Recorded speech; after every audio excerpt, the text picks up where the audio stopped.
watched you walk in, but you're not the life of the party. I'll bet you leave early. You don't take the lead, you always take the back seat. You're always on the offbeat. Well, I dare you to get out there and lay it on the line. From zero to hero, now's your time to shine. 'Cause I believe in you. I will see you through. Tonight's the night to come out and shout. Step up, explode, let me hear you yell. 'Cause I believe in you. Okay, so we're live. This is Richard Sachs, your host on Lost Arts Radio. It's really nice to be with you again.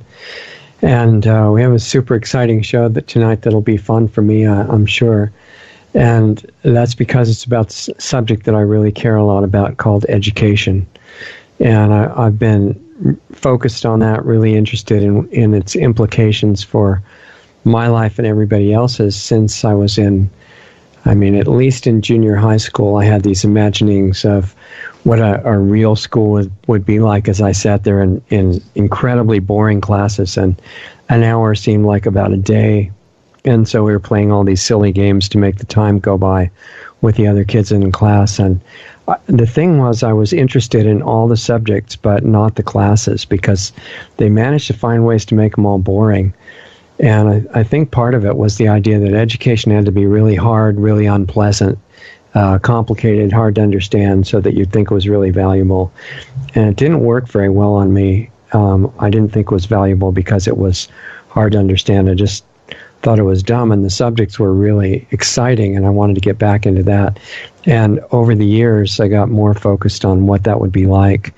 And one thing I recognized was the best teachers seemed to be not the people who thought of themselves as teachers, but the ones who were the best perpetual students. And they were just sharing the enjoyment of their learning experience with the other people that wanted to come and be part of it. So there was this really amazing guy named John Taylor Gatto, whose videos you might want to watch on YouTube and other platforms, and they're all over the place. He's got some long, great lectures on history of education and things like that. And he's not doing too much in public anymore, if I understand it right. But one of his really great students named David Rodriguez is kind of carrying on the tradition that John Taylor Gatto was starting when he broke out of the New York City public education school system and said, wait a minute, why don't we do it like this? And had incredible insights. So I wanted to share that with you from David tonight, which is going to be great. And very grateful that David agreed to be on our show. And thanks for being here. I think this will be fun, David. So we'll see where we go. Absolutely. Happy to be here. Yeah. So I think the way that I'd like to start it, if it's okay with you, is go back before you got involved in all this stuff and before you even knew that you wanted to be focusing on educational work, and how you came to that, from whatever earlier point in your life you'd like to step forward so that it makes sense, and introduce people to who you are on a personal level, and then we'll get into the current work, and we'll talk about John too also. Sure. Yeah, so I grew up in a small town in Northern California called Mount Shasta, and there's about 5,000 people in that town. And, you grew up in a small town, so you just kind of live in that small area. There's like 3 traffic lights and just Smallville, so everybody's friendly, and it's that kind of nature and rivers and lakes and everything, playing football, and I was an athlete growing up. And what I realized is that I wanted to get out of that town. I saw how a lot of people stayed there, and I wanted to kind of go explore a little bit, as I had some family down in Fresno and Kingsburg in the Valley in California. And so my original goal was just to get out of Mount Shasta, and I did. I went and played football my freshman year of college, and then went back to got my associate's degree, and then went back down to San Jose for a business degree. And that was because, hey, it's a very general study, course of study. You don't know what you're going to do, so you do basic general business administration. And it was there where I started exploring opportunities. I've always had a kind of a knack for maybe sales and just dealing with people and interpersonal relationships. And then as I started to study, I started a couple businesses, and then I started to learn about what truly successful people do, and they leave a legacy. They get money out the way, and money's just a little side thing to keep people busy, but ultimately we have a life to live.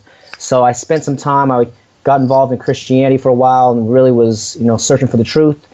And then I became an English teacher in Korea at a high-performance high school, and saw how the school dealt with these students. And these were, quote, difficult students, but they used a vocabulary, phraseology using, you have to focus on the heart of the student. So rather than jam this curriculum into the kid, they actually allowed some self-direction, some actual empathy, some customization, like just find out what they're interested in, and kind of, you can use that as a way that they can learn. They can, become friends, and they can trust you, and they'll have a good life, and they'll be excited about learning again. And that's where I started to realize, what, if I had $10 million in the bank, or money was no longer an issue effectively in my life, what would I like to do?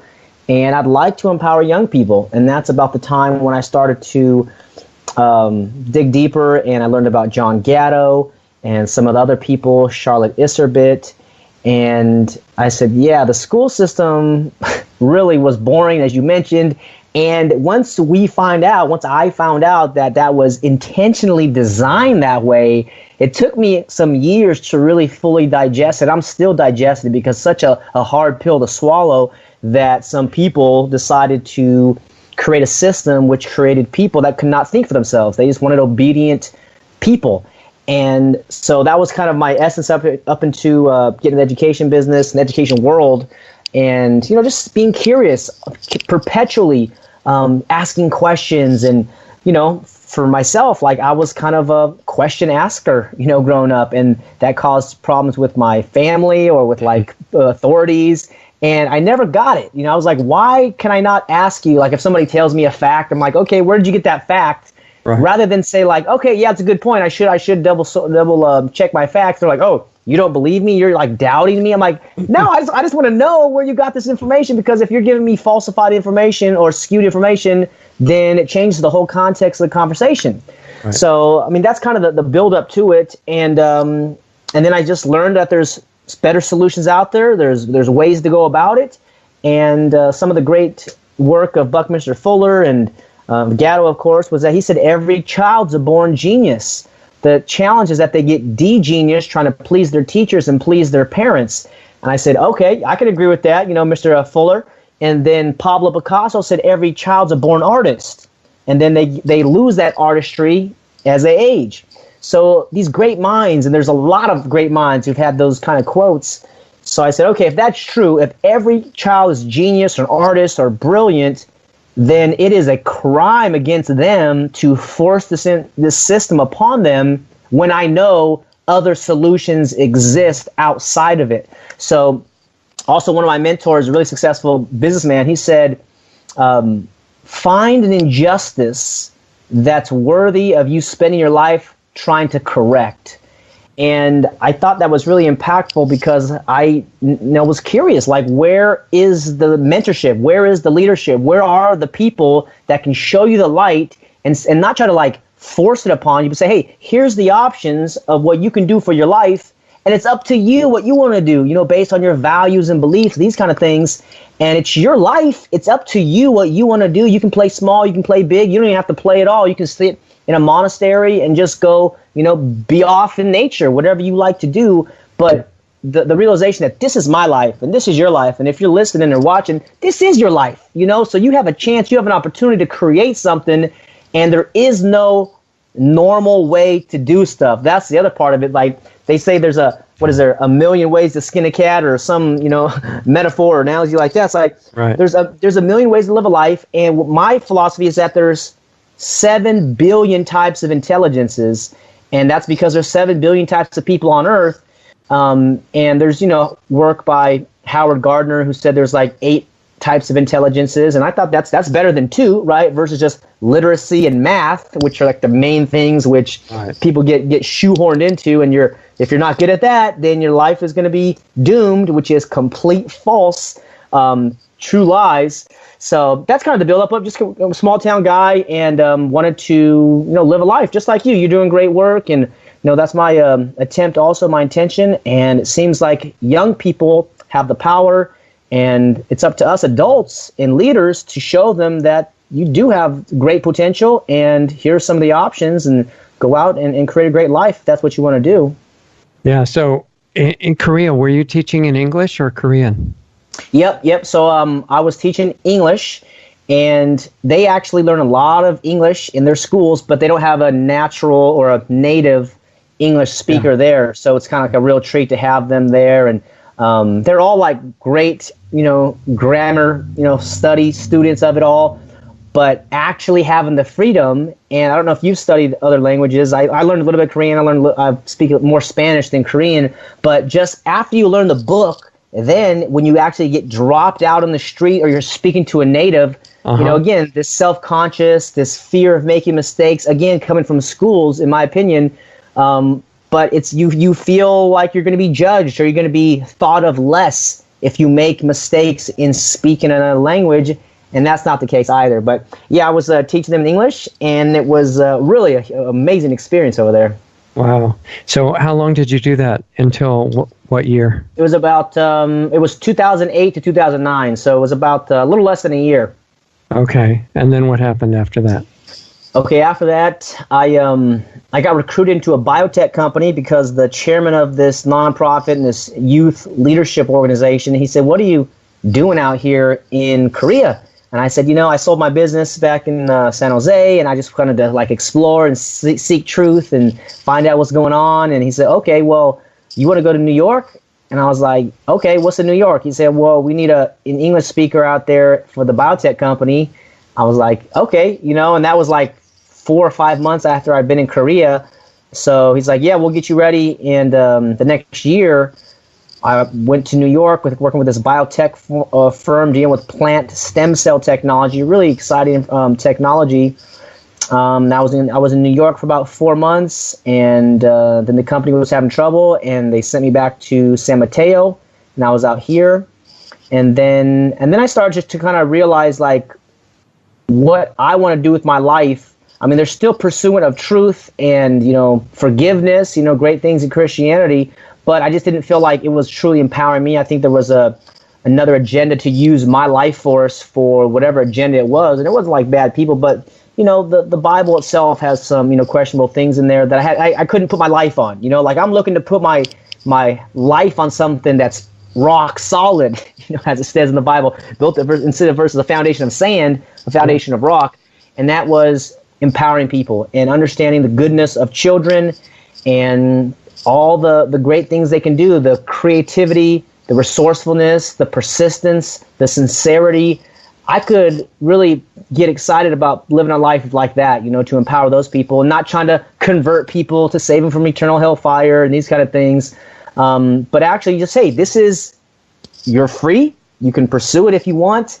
And there's no agenda that I have. I just want you to be happy, fulfilled, because this world is in need of inspired leaders and integral people. And young people, they want to do that. Young people, they want to be useful. They want to have meaning and purpose in their life. And if we can help them realize that at a young age, they're going to be doing great things. So anyways, I changed up over here, and then just always pursuing some stuff in sales. And then I took a course called Landmark Forum, which is some transformational work, and really useful. And they had a few courses that I went to. And in one of the courses, I took this program called the Self-Expression Leadership Program. Really empowered me to do a project for 4 months, and they would support me and give me some guidance and coaching.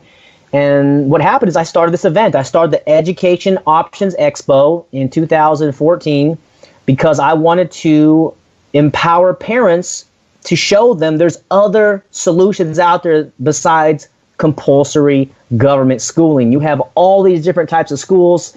And so I did that for a few years here in San Jose. That's when I started my YouTube channel, put up some of the speeches, inviting speakers from around the country to come and share the respectful models of learning that they have. One of them is on YouTube for free. You can watch a movie. It's called Summerhill 2008. I highly recommend that movie, showing about a model that's been around for 90 years. And then I was actually doing the research because I wanted to find out what model I wanted to build my schools. I knew that was my new dream, was to build schools around the country, around the world, and empower these adults to allow freedom for their children so that they can maximize their potential and just love life. You know, life is so precious and life is so amazing that they don't have to be forced in there. And so that's what occurred then. And actually, part of that course I took with Alternative Education Resource Organization, I was in New York for a conference, and I reached out to John Gatto, and I said, hey, you know, I appreciate your work, and I have a proposition for you. I'd like to help your name go on forever, because I'm tired of seeing these schools named after Horace Mann and Elwood P. Cubberley, all these guys who are part of the system to bring in the compulsory school system. I said, I would like to see a library with John Gatto on it, or I would like to give out an award after John Gatto. So anyways, I flew out there and made the proposition. He's like, yep, he signed this document for me. And then his wife asked me to republish to publish a new book. And I was like, okay, let me think about it. And I got back to him a few weeks later, and I said, okay, I'll do it. And they said, you know, we were thinking about it. We don't want you to publish the new book. We want you to republish his life's work, The Underground History of American Education. And I said, oh, well, that's an honor and a opportunity and a privilege and a challenge. So and that was in 2014, and then we got it finalized in 2015. I just released volume 1 of that book in 2017, and we're going to have 2 more volumes on that. And then, so that's kind of going simultaneously with what's going on with the Education Options Expo. There's another legend out here called Wes Beach. He started at a beach high school, and what he does is he graduates students early. And I said, Wes, how long have you been doing this? 25 years. Wow, how many students have you graduated? 1,500 students. And how are your students doing? He hands me 2 books. I said, great, I read the books that he wrote and documented the success of his students. So he's a huge inspiration also to effectively what my philosophy now is, my Valor Academy. I'm the principal of this virtual school, which focuses on apprenticeships. Valor Academy says the world is the classroom, and anything you can learn from can be a teacher. So rather than just limiting it to buildings primarily, I mean, you can go to nature, and nature has a lot to teach us, and the ocean and rivers and all these untapped resources, local businesses, and just so much opportunity to learn. And so I interviewed him as well. His interview is on my channel, Education Options TV, and just kind of get clear on the direction I'm going. And that's kind of a little bit about where we're at now, and basically doing various events around the country. I spoke at Dana Martin's event. Dana Martin's a great radical unschool champion for decades. Right. I spoke at her conference in May in New Hampshire, and in Acapulco in February. Jeff Berwick's a phenomenal conference there. And now I have a homeschool leader training workshop in North Carolina in about 2 or 3 weeks. I'm flying out there. So just wherever the opportunities come, to share some of these insights, what we're going to share, on the show today, because people feel something's wrong with the school system and they don't know what to do. And so John Gatto thankfully dedicated his life to uncovering the mysteries of the school system and at the same time empowering his students. And so, in a way, there's many of us who are taking the baton of that legacy of self-direction and unschooling, as it's also known as, where you can just go and create the experience that you prefer. and nobody owns you. Nobody has any rights over you unless you give them those rights. But you're a free individual, and there's nothing more precious than your life and your mind and your emotional life and your spirit. So I'm here to do that, you know, and help parents realize this if they haven't for the kids, and let the good times roll effectively. So do you want to, just as a foundation for where we're going to go with this, do you want to tell people where the current public education system came from? Because I don't think very many people really focus and think about that very much. You're right. A lot. They have their kids in it, but the kids are getting more input from that system every day for 12 years than they are from the parents usually, especially if the parents are really struggling to spend all their time working and everything. And to understand what impact that's having on society, I think it would help to know where it came from, because it didn't always exist.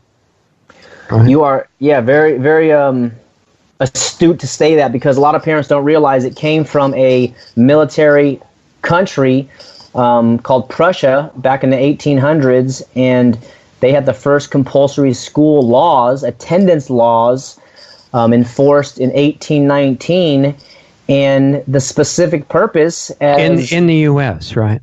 What was Prussia was 1819, the U.S. was Massachusetts 1852. I got it. Okay. Yeah, so Horace Mann brought that idea over from Prussia, effectively Germany, and the reason the Prussians created this system is that they wanted obedient soldiers, because they had just lost a battle to Napoleon, the Battle of Jena. It's Jena, and you know, after you lose a battle and you lose money, you lose men, you get together at the war room and you say, "Hey guys, you know, what's going on? Why did we lose?"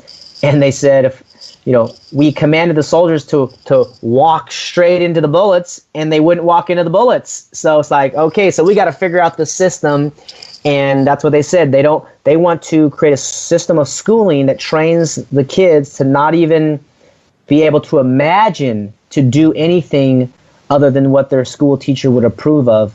And so now, at that point, they were able to walk in a line straight into bullets firing, because now they've been trained, they've been drilled, and it was that 12 years of school that allowed that to be drilled into them. So that's what Gatto is so valuable for, in my opinion, among many things, to reveal that the root of this issue is the compulsory part of schooling. So just for your listeners and viewers, Gatto's not against schools. I'm not against schools. We are for voluntary attendance schools, but we're not for compulsory attendance schools. There's no other organization where you mandate attendance.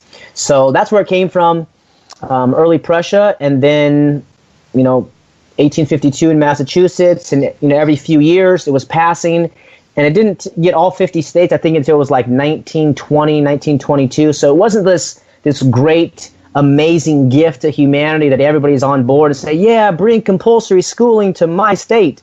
No, there was resistance. They had to force kids to go to school under bayonet in Boston because the parents were resisting. So that's the crux of the matter, is mandatory attendance, and that's how they get their money. So it is a business. It's an So before the mandatory education, which it sounds like was passed into law state by state by state, and it brings to mind, all right, what kind of organization did they have pushing it in every state? How are those coordinated? But before that, the current understanding is, instead of saying, we're going to force your kids to go to school, we're going to say, instead, we're going to have free education for all the kids. Yeah, you're not allowed to not take it, but it's this wonderful gift we're giving you.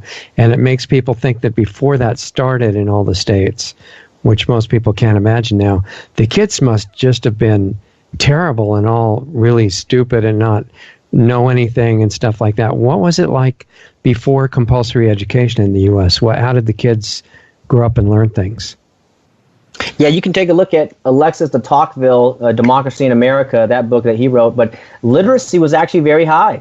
So, there was freedom, there was religious freedom, you could read the Bible, there was a very popular piece of literature and work that people were reading, and it was an agrarian society, and this is what we should all be reminded of the American dream is not being rich financially, it's being free. It's having liberty to do as you wish, and then to have your own independent livelihood. So you don't have to become this multimillionaire, but if you're able to set your own schedule, whether you're a cobbler, blacksmith, a farmer, a chef, a baker, whatever you do back in those days, you set your own schedule. You're not a serf, you're not an indentured servant or a slave. You choose your schedule and you live your life, and you have babies if you want, and build a family and get some land and plant some crops, and you live, freely. And that's what the American dream was, to come out here, get some land, it was dirt cheap, and build a life that, you can hopefully have your kids be, better or in a better place, when you pass away. But that was actually real national security in a lot of different ways too, right? Because everything was being produced right there. There wasn't another country that became a bottleneck in supplying some vital material that could then dictate policy to the government or something. It was all literally in the hands of the people because they were producing everything that was needed. Correct. That philosophy that the people could, be the ones that basically the country belonged to doesn't really mean anything unless they produce what they need. That's right. And then we were taught that that's inefficient, and we should have almost nobody involved in farming and manufacturing anything.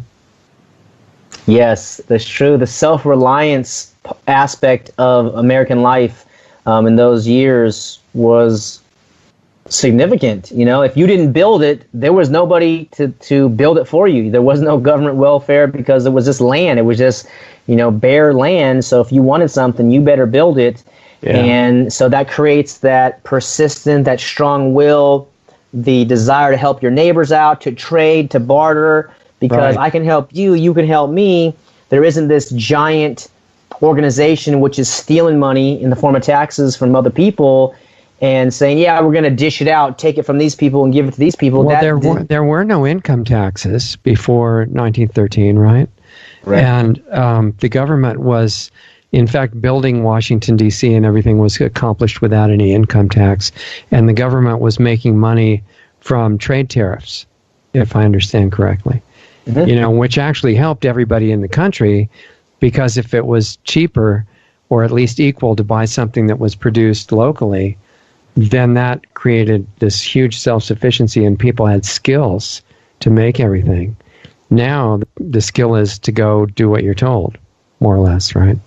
That's right. And all the good jobs are in destroying the world more, for the most part. That's right. People have been so confused now, Richard. They're chasing money and they forgot about love. They forgot about courage. They forgot about empathy, patience, harmonious relationships, these things which you cannot put a price tag on.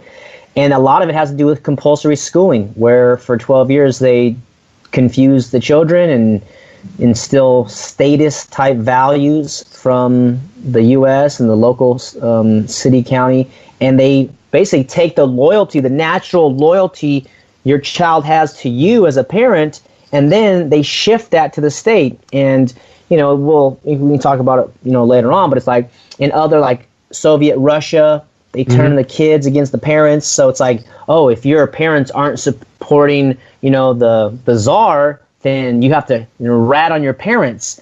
Sounds like now. Yep. In America, right. Anyway. Yeah. That's probably the direction it's going. And you and I spoke a little bit about this, but dissenting voices are not allowed. And as a little side note, I do have some Vietnamese friends. I have some Chinese friends. And in two separate conversations, I was asking about their countries. I said, so, are you guys allowed to get together and gather for religious reasons? And they said, yeah, we can gather like 3 or 4 people, but we cannot talk about the government. If we get together with like 4 people talk about the government, then, we can be arrested. Where was this? Who was telling you this? This is 2 friends I had some years ago. One was from Vietnam. One was from China. Yeah, got it. Okay. That's certainly true now. So that's what's happening now. That's what this, the NSA and all these programs that Edward Snowden released and Bill Binney, these NSA whistleblowers, and they want you to be in fear. And so the cure is just be absolutely courageous. And there's a great video also by Larkin Rose called The Tiny Dot, which just shows how we outnumber these people that think they're superior than us by like 1,000 to 1. We far outnumber them. So it's really just galvanizing ourselves, locking arms with each other and saying, hey, I got your back, you got my back, and being courageous because, we're not going to be rats. We understand we own our life, we own our body, and the state is the bully. The people that are stealing our money, the people that are forcing us to do stuff, those guys are the bullies, not people that are trying to raise crops in their front yard. Like in LA, you can get fined for having a garden in your front yard. It's like, this is insane, man. People have gotten arrested for giving food to homeless people and stuff like that now, too. They didn't have permits, That's right. Gathering rainwater. Yeah. Exactly. Who do you guys think you are? So we're going to turn it around with the next generation, I believe, Richard. And, I'm excited to, get into some of that and, let parents know that it's not just the curriculum, because you might have heard the buzz about the curriculum, Common Core curriculum, the last, 5-8 years, funded by the Bill and Melinda Gates Foundation and Common Core math and all these just terrible ways to compute math and these things. So that is true. The new curriculum is terrible. However, that's just a symptom of the problem. That's just the fruit. And we're talking about the root, the compulsion, the state, the organization. Let me give you an example. Imagine if McDonald's was in charge of the school system. What would the classrooms look like then?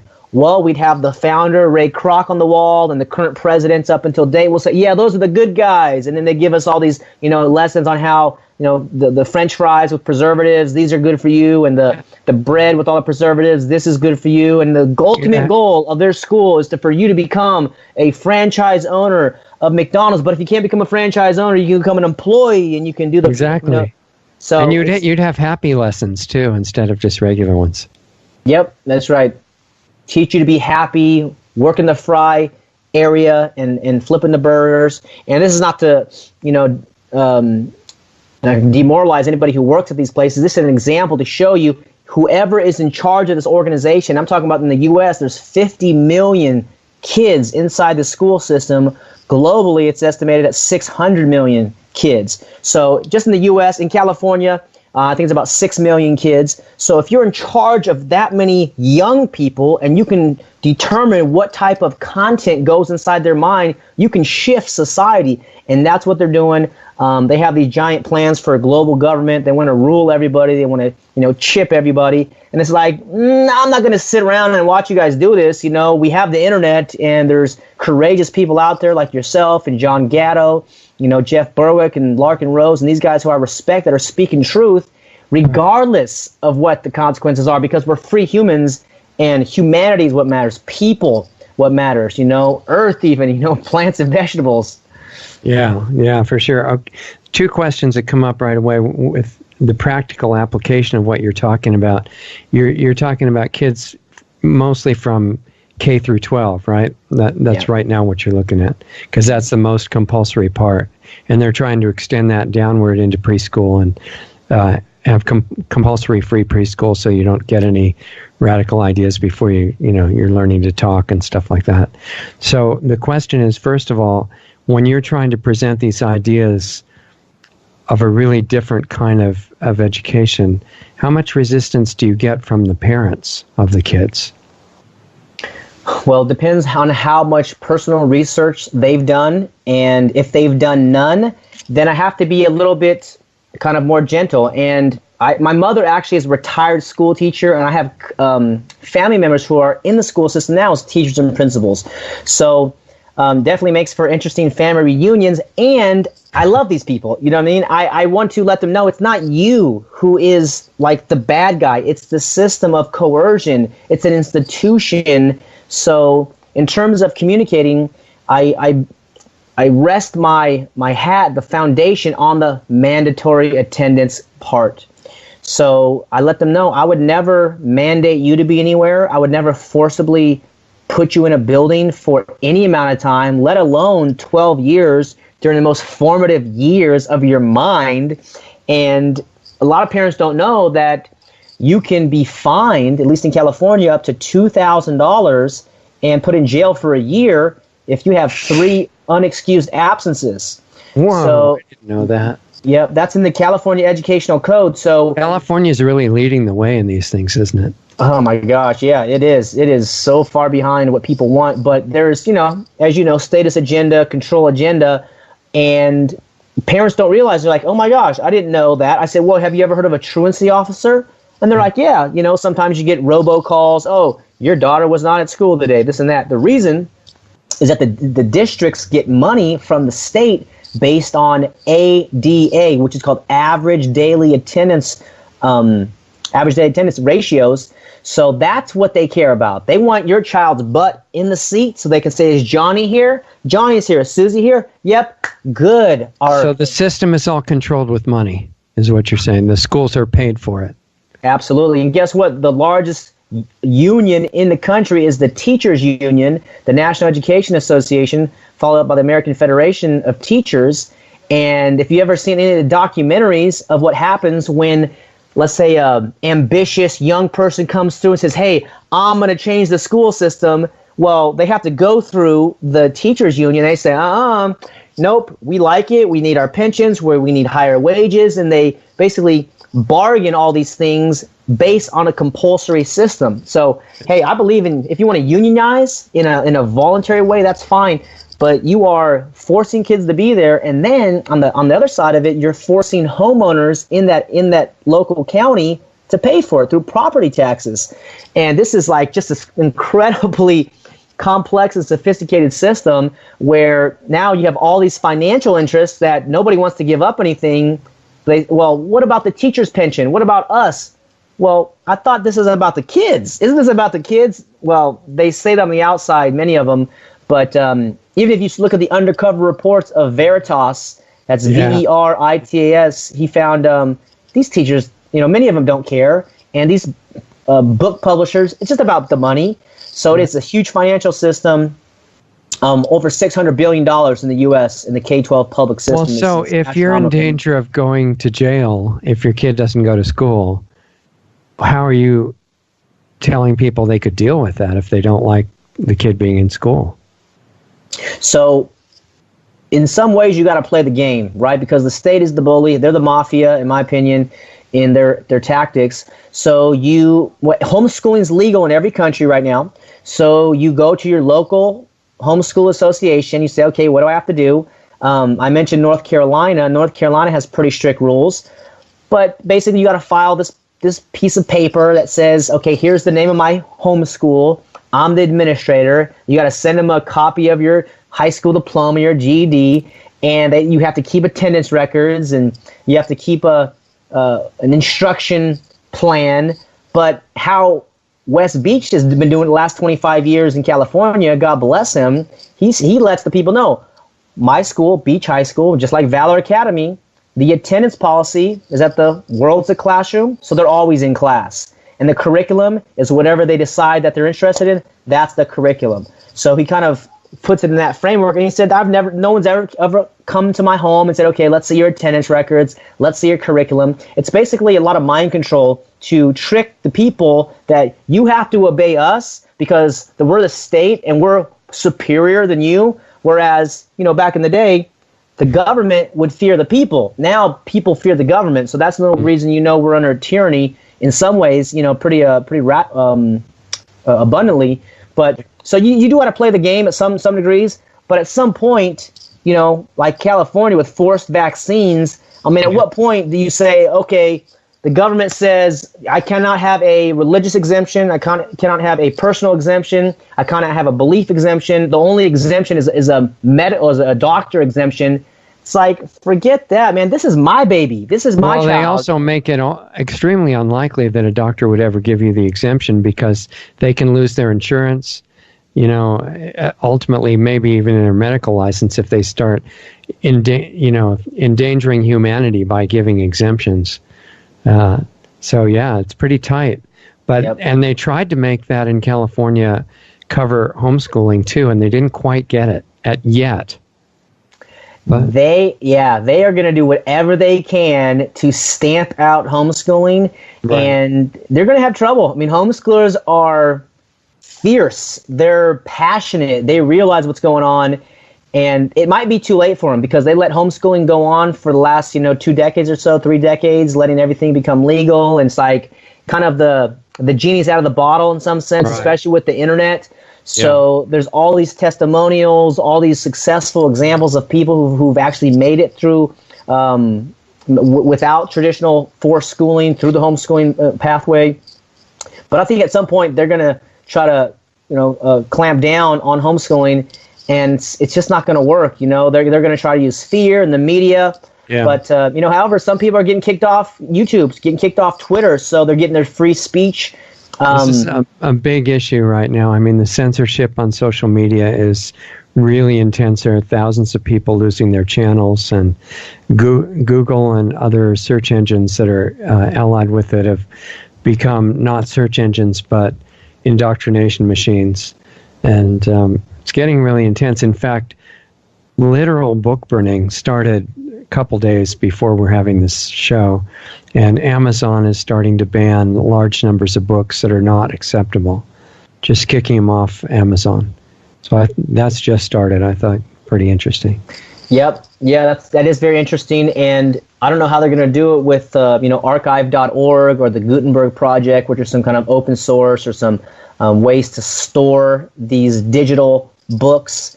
But yeah, once you're the 800-pound gorilla or the 8,000-pound gorilla, you can do whatever you want. And Amazon is definitely that. So is Google.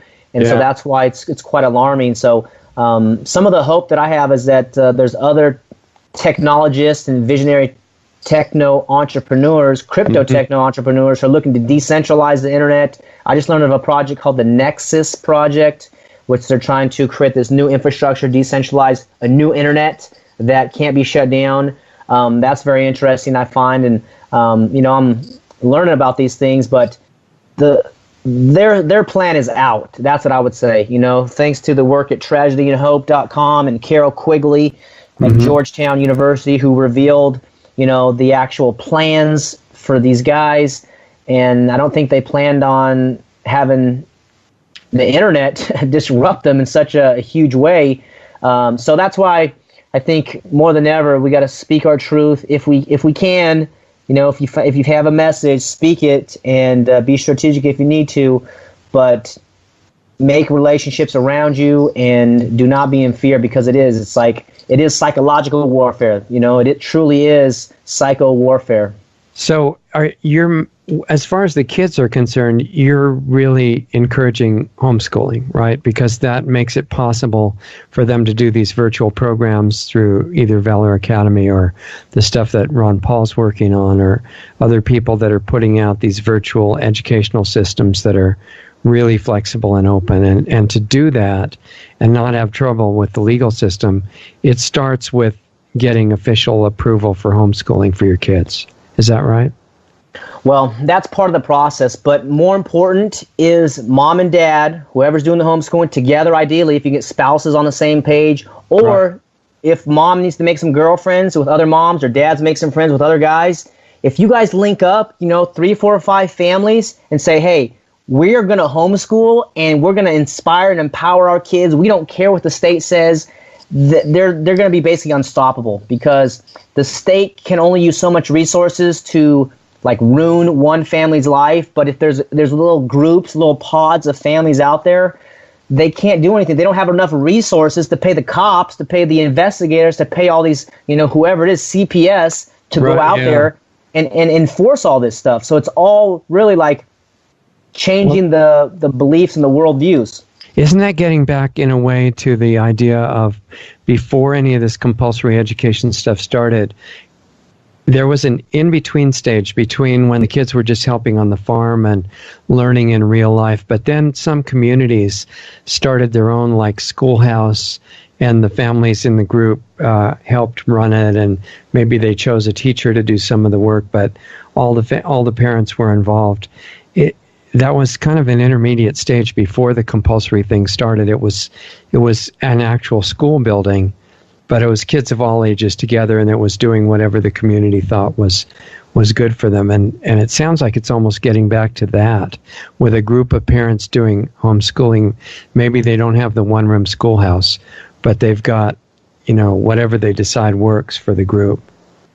Yeah, the one-room schoolhouse where you have different ages mingling with each other. The 8-year-olds learn from the 12-year-olds. The 12-year-olds learn from the 16-year-olds. Yeah. And it's like this, we respect the people above us. And maybe not like the adults, but like the teenagers a few years above us. We're like, oh, what are those guys doing? And then under a voluntary environment, a safe atmosphere, it's like, oh, you're building this? I want to see. Okay, come on, you can come help. And it's that unifying energy. Whereas in K-12 compulsory schools, it's like, you have the 9th graders against the 10th graders. It's this very divisive type thing. And that's all strategically designed that way so that you will not create allies. And this is why Gatto says that teaching is a function. It is not a profession. So anybody you can learn from has somebody that has something to teach you can be a teacher. It doesn't have to be some, license, as we're talking about, the medical license or whatever these licenses that the state just says, okay, pass this test and now we give you a license. And I can say that because I was a licensed insurance agent for like 10 years and licensed home inspector. And it's just like the tests have nothing to do with the actual work. It's just this made up kind of fairyland. Well, it is a control mechanism, though, because once you have a license, it can be taken away. That's right. So you can be told exactly what you're allowed to do. Yep, that's exactly right. Now, like medical doctors who say anything true about health, they can lose their license, or if they try to give the exemptions you were talking about, stuff like that, because they're licensed, they're not free to say what they actually want to say. Sure, yeah, and then they're part of the American Medical Association, and dentists part of the American Dentist Association, and the California Association, and a lot of these are, funded by, Rockefellers back in the days as well, and they try to leverage it so that, they won't have homeopathic, natural path type solutions. So in terms of like the first step for parents, I would say step one is you have to define what education means to you, because the politicians are saying, hey, everybody needs a quality education. We're like, yeah, I agree, everybody needs a quality education, but what is that?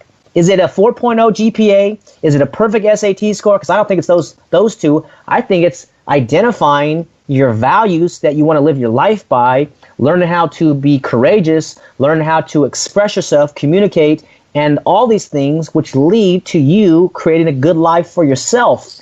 So that's why I would say step one, mom and dad, identify what education means to you, and then identify what success means to you. If you want to get wealthy, then get wealthy. If you want to be, in a tent, fishing by the lake, and that's success for you, then do that. But do not let some stranger indoctrinate your child with some strange values that go against your own home values, your family values. And so if mom and dad can just get a few ideas there, then do the paperwork, but then meet other parents. And so this is where mom and dad are going to this is why I do training with parents, because a lot of the work is through the parents. The kids get it. The 5-year-old, the 8-year-old, the 10-year-old, they're like, what do you want to do today? Let's do it all. You want to go to the library, the museum, outside, inside? They want to do it all. But mom and dad are like, ooh, what if Johnny, what if he doesn't like diversify? What if he can't do algebra? What if he can't do, science? And they have all this schooling mentality that they got from 20 years ago that, of course, it was compulsory and it's not, irrelevant. And, in real life, maybe you can relate. Nobody's ever asked me to see my GPA or my transcript from high school. No one's asked to see my college degree. Nobody gives two bits about that. They want to know, are you a nice person? They want to know, are you a team player? Are you coachable? Are you humble? Do you learn to get better? Do you personal improvement? These kind of things, and a few other. But it's like nobody cares about these grades. So it may get you in the door for some level. Let's say you're a Harvard or Yale graduate. Oh, he's a Harvard, Yale. Let's give him an interview. But then if you're in a job interview or a whatever type of interview you're in for, then they see who you are. They see, okay, is this person, do they have, personal hobbies, social hobbies, these kind of things, or is it just paper? They just, they think they graduate from Harvard, so they think they're superior, and they're like, oh, better than everybody. Well, nobody wants to work with that guy. So that's what I would say with parents. Start there, redefine these things, and seek positive relationships with people in your state homeschooling association, neighborhoods, and try to be a nice neighbor, a good, friendly person. And it will take time. You have to unlearn some things before you can actually truly learn something. And this is something called deschooling. Deschooling is the gap from traditional forced schooling to unschooling or homeschooling, this period of freedom. And it's kind of like if you have a Pepsi or a drink, you shake it up. Well, if you open the cap, it's going to go psh, and it's going to go have all this pressure. So you just want to ease that cap off the metaphorical mind of your child and let all that pressure release. You're talking about for the kids or for the parents? Well, for the kids primarily, but for the parents too. I mean, the parents got the most difficult challenge because they were schooled through the compulsory school system, and now they're doing something different. They've never done homeschooling before, so they're really afraid. But in terms of the child, let's say the child's 10 years old, so they've been going to school for 4 years, and for 4 years, they've been told you got to study, you got to do homework, you got grades and all these things. And, my niece was so stressed out. She was really having difficult time. A lot of children are. So you have to let them know, relax, you're not going to have tests, you're not going to have homeworks and quizzes. This is your life. We're going to learn. We'll have a good time. Hopefully you identify a dream the next few years. And if not, maybe take 10 years. I didn't find my dream till I was in my late 20s because it wasn't money. I thought it was money, but I had to get out of that mindset because I'm already wealthy. Another thing I tell parents is that if there was a rich man and he needed your eyeballs, let's say he's a blind man, and he needs to purchase both of your eyeballs, how much are you going to sell both your eyeballs for? $1 million? No. 5 million? Nah, 10. And I increased the price, and I'm like, how about $1 billion? Would you sell both of your eyeballs for $1 billion? And they're thinking about it, and most people say no. I would say 99 people out of 100 say no. So I said, okay, in that situation, you have rejected $1 billion cash in order to keep your eyeballs. So that means in equity, you are a billionaire because value is subjective. That's really interesting. Beauty that's just for one part of your body, right? What about your ability to enjoy your life or to think outside the boxes or, there's more billions of dollars there, right? Hey, how about the joy of tasting a fresh strawberry or a fresh peach? I mean, that is priceless. You would not sell your tongue for $1 billion. There was this little one of the Disney movies, which in spite of what Disney has become, some of them are kind of interesting, and it was called The Little Mermaid, I think. And she lost her voice. She was a great singer, right? And this evil sorceress took her voice away. Right. And it was like that. There's no particular value that you can put on that stuff. That's exactly right. So this also is one of the reasons I named my school Valor Academy, because the root word of valor is value. And so I tell all my students and parents, your son or daughter is valuable now. They're already valuable. And I share some of these stories with them. So they don't need to do anything. They're going to pass a test. They might got to jump through some hoop for the state. But in terms of me and you, Mom and Dad, I know they're brilliant. I know they're genius. So you have to believe that too. Or you don't have to. I would encourage you to open your mind and see the genius in them because it is there. They say the average person uses 2% of their brain, and Einstein maybe used 5% of his brain. So it's what are we doing with all this extra brain capacity? We're just letting it sit there dormant. So that's what I would encourage mom and dad to do. The other reason I named my school Valor Academy is because of courage. So valor, you at some point in life, we all have to be courageous, whether it's, initiating contact with the opposite sex, or doing a presentation, or getting on the phone and making business calls, or whatever it is. If we can be courageous, then almost every other goal we want to achieve is available to us because we're putting ourselves on a limb and going and achieving. So I think if young people, and specifically parents, as they teach their kids, can help them realize that they're valuable the way they are. And what we're trying to help develop, one of the qualities is courage, is that valorous aspect then they can go out and they can go be independent. They can have a productive life and, really be a happy adult and a happy child and teenager.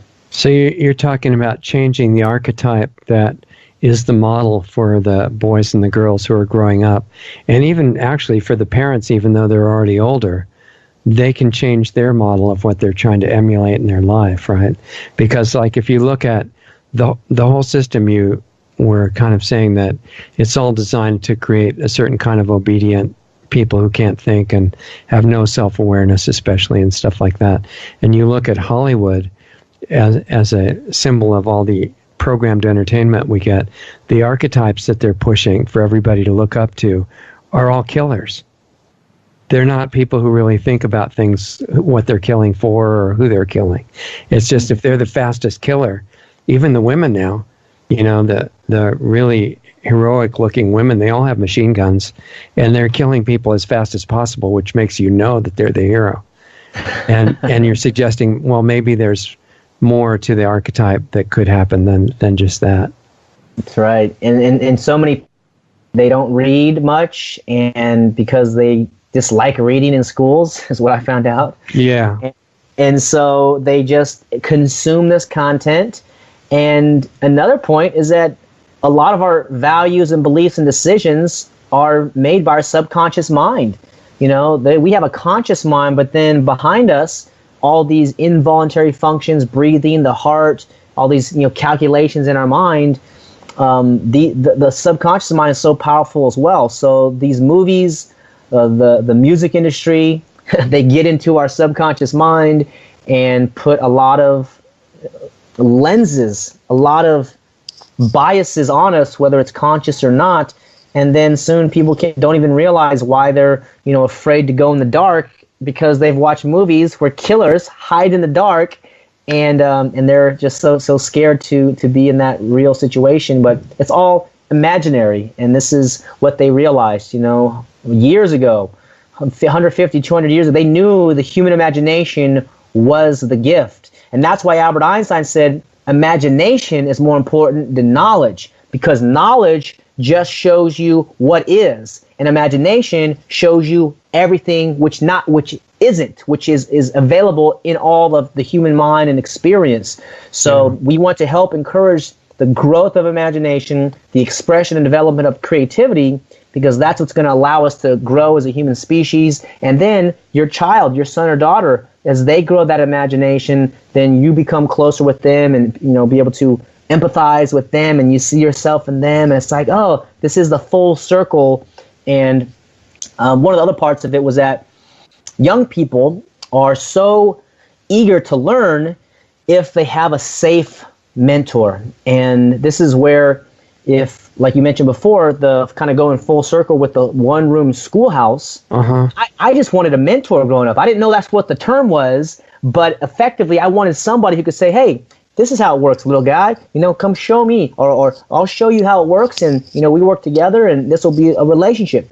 Well, that's the mentor, the apprenticeship relationship, which has been around forever, as far as I can determine, where you just spend time with an expert, with a professional, and in exchange, they get a volunteer and maybe carry in their bags or clean their house or mow their lawn or whatever they ask. And what you get is knowledge. You get to be around that expert, that professional, and get to see how they live, what they think about, and how they make decisions. Yeah, it's a real different perspective than, you look at the Beatles song Maxwell Silverhammer, right? And Maxwell was being told to write on the blackboard 100 times, "I will not be so," whatever it was.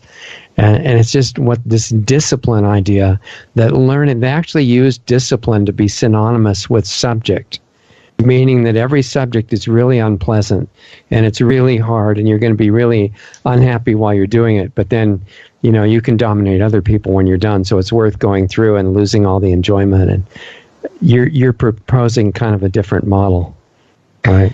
Yep, absolutely. So rather than have to have drudgery going through learning and associate, boringness with books and unexciting things, Well, what Gatto says, he says work is the salvation. Like even if you have a lot of money, let's say you have $10 million in the bank, you still got to do something with this life force. There's still something to do.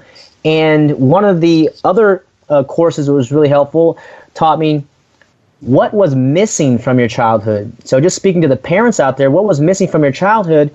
Well, that is something that doesn't have to be missing from your child's childhood. You can fill in the gap there and show them that there are caring people or mentors, or you wanted to dance more, you wanted to play more, you wanted to go, swimming or wherever you wanted to do. Wherever was missing from your childhood is an indicator of something which you should pay attention to, because we do have that inner child inside of us. We're in our 30s and 40s and 50s and 60s, but we all are just kind of young kids at heart. Our body ages, but we blink. I can remember being, 15 or 10 years old. It's not that long ago. 10 minutes ago. And if you give your kid permission and support to do what you just said, maybe the kid is going to share it with you. It doesn't have to be too late for the old people, right? So true. And the kids so often are the teachers. Yeah, exactly. They always have been. And this thing you just brought up about work is really interesting, because people are taught in the current society and school system and everything that work is going to be horrible, but you do it so that you can have a few minutes to do something you like before you have to go back into the horrible part again. And you have the weekend, by which point the average person is so wiped out that all they think of to have fun is to get drunk or something like that. Do some form of drug, whether it's a physical drug or a mental drug or some addiction to some weird behavior or something. They're so out of touch with what work really is, which you were kind of alluding to. What work really is play. It's just that sounds so bizarre to people that have been taught the opposite. Mm-hmm.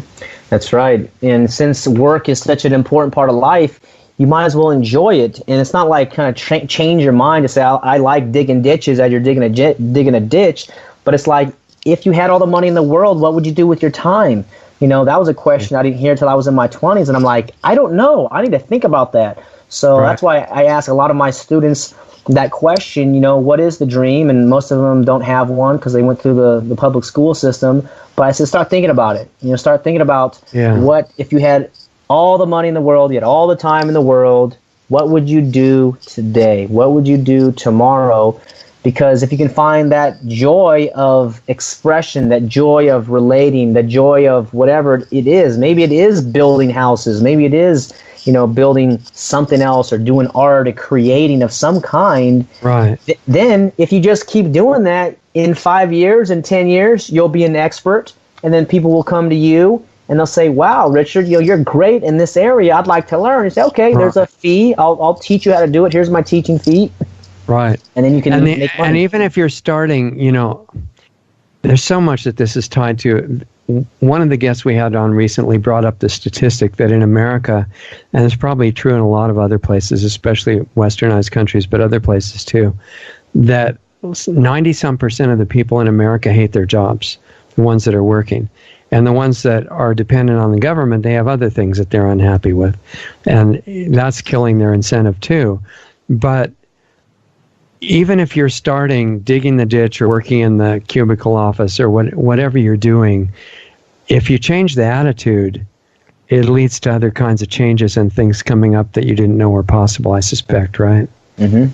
You may not be trapped there permanently, but so that the person in a job they don't like can start by realizing what they are free to do, which is change their attitude.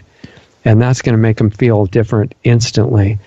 But on the other side, I'd like to see some assistance that we could put together somehow to not change the idea of the free market, doing whatever you want to make your living and stuff like that, but somehow connect the money to projects that are really good, that help yourself, other people, the ecosystem around you, which is the life support system. And I want to see large amounts of money get connected with projects that are really great. And whatever we can come up with for that, I think would be, a way to further what you're saying so that it's not just a few people getting it, but I don't want to see the vast majority of adults hating what they're doing for work.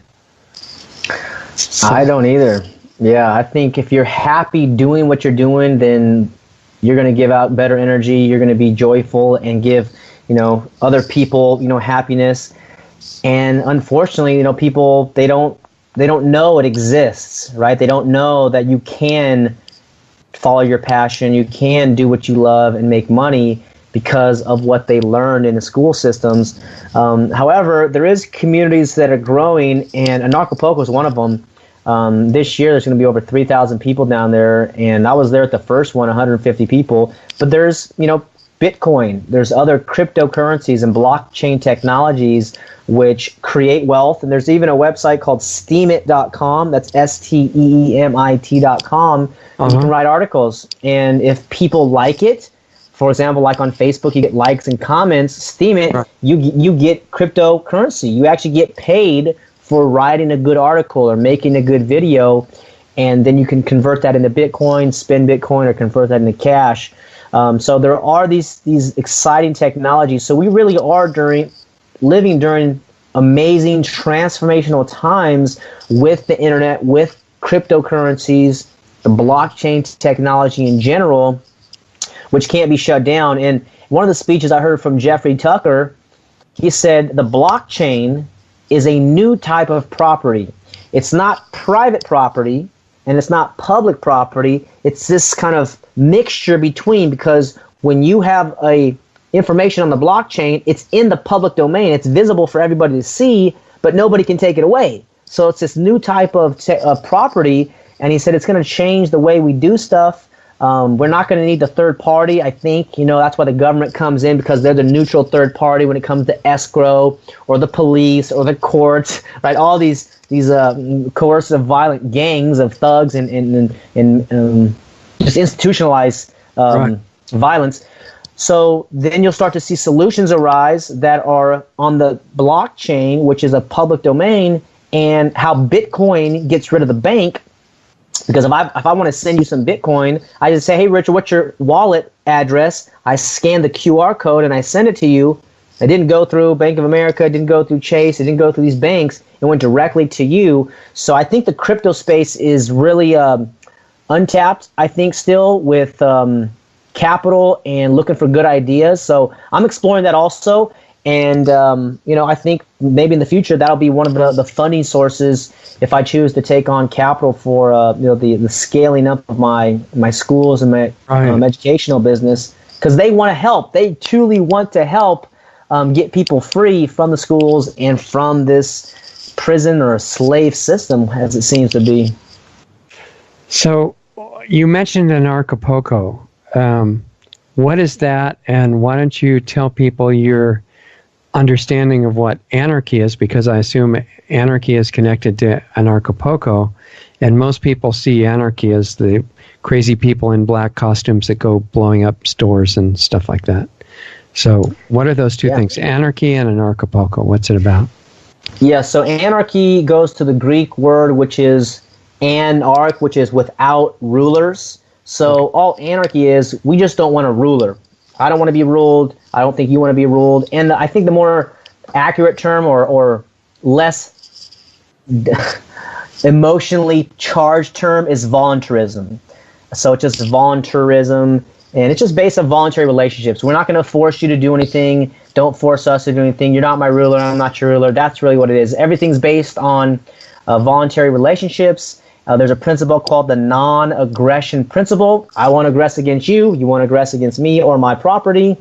And the only reason violence is justified or accepted is if it's in self-defense. Mm-hmm. So other than that, we'll have verbal contracts. If we want to engage in business or engage in some kind of relationship, we can have verbal contracts, or we can have a written contract. In the contract, we can list out the conflict resolution. We can put out, if we get in a dispute about this agreement, then we can have this third party, and it doesn't have to involve the government at all. So this is why the word anarchy, in my view, is the kryptonite to the state. It's the Achilles heel to that mafia of thugs, because that's why they associate anarchy with chaos. So it's always anarchy and chaos. But in reality, anarchy is just no rulers. So they say, oh, you have to have rulers or else there's going to be chaos. Anarchapulco is an event that's been around since 2015, and it's just about coming together to talk about peaceful solutions to these problems. And the first year, I'll never forget, I've gone each year since it started. There's a great artist called Rob Hustle, and he made an epic viral video called Call the Cops. And in that video, music video, he shows probably about 50 different scenarios of peaceful people getting beat, getting run over by cars, getting murdered on video, and nothing happens to these cops. Just like Rodney King in 93, I think it was, all those cops, 5 cops on video beating this poor Rodney King, those cops got acquitted too. So it's like, why is it okay for 5 thugs to beat a peaceful person? It's not okay.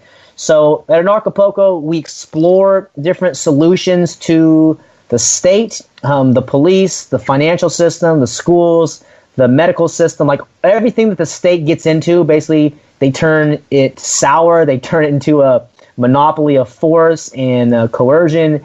And we're just tired of it. Like for me, the wake up was when Ron Paul got the election stolen from him in 2012. I thought he was our hope and savior. He's championing the Constitution. Yeah. And he's a great man. I truly do have a lot of affection for that man, and he's a courageous guy, and I appreciate him. And so when I saw how the media treated him, it's like, how are you going to pretend this guy doesn't exist when he keeps winning these CPAC polls and he's like constantly like winning, but he doesn't exist. So once I saw the media was corrupted, I thought, I'm not going to waste my life trying to vote in certain people and say, hey, you go represent me. I'm going to take a look in the mirror and say, hey, I'm going to represent me, and I have to know what I want. And if I want something, I'm going to go call them up, or I'm going to send an email, and I'm going to say, hey, here's what I want. Here's what I'm going to give for you, right? This is the quid pro quo, where I give something and receive something, right? Creating a win-win outcome, as Stephen Covey talks about. And if we focus on win-win outcomes, I mean, we don't need these, these coercive organizations to say, oh, without us, you guys are safe. No, that's not it, because before the government, there were still roads. Before the government, there was still peace. And there's always going to be some violent, vigilante type guys that don't have any morals or don't care about other people. Right. But the free market deals with that. It's called ostracization, where you ostracize mean people or you ostracize violent people. And, there's other ways to deal with it too. I don't promote violence, but if somebody's aggressing against an innocent person, then you're justified to defend yourself lethally if you need to. If you feel your life is threatened, then, it's up to you and your creator or whatever someone's beliefs are. But if I feel like I'm going to get killed or murdered, then don't I have a right to defend myself? I mean, I don't need the government to say, oh, you now have a license to have a gun. Right. That's the other thing in California. It's like it's difficult in California. Yeah. I know I had a concealed carry permit for a long time there, but it was really hard to get because they assume that you need a special reason. You almost have to show that you were already killed. To make it worthwhile. But one of the main questions connected with that is if you have anarchy, if there's great consciousness in society, I think it would be the natural system, and everybody would be supportive of each other. But in a situation where that's not true, like the current world, for example, even if you got rid of all the official governments somehow, there are groups that are not called official governments that are at least as nasty as the governments and at least as violent. And I can see how people with a lot of resources, and maybe they can hire their own protection and security and stuff like that privately, they think, well, what's the problem? You can just do it on the free market. But all the people that have almost no resources, what prevents them from becoming victims in a place where you have really prolific, malevolent groups, very powerful gangs that can pretty much do what they want and enforce it with violence? What happens with that? Yeah, I think if you take a look at the model, which is in Detroit, Michigan, called the Threat Management Center, they've been around for 20 years. And the founder, Dale Brown, very wise person and great man. We had him on the show, by the way. He was really good. Yeah. Oh, very cool. Yeah. So I actually went out and visited him a few years ago. He spoke at my conference also, but I asked him about some of these questions, and he has a program called the DECA program. And what that is that any of his clients can call him if they're having a dispute.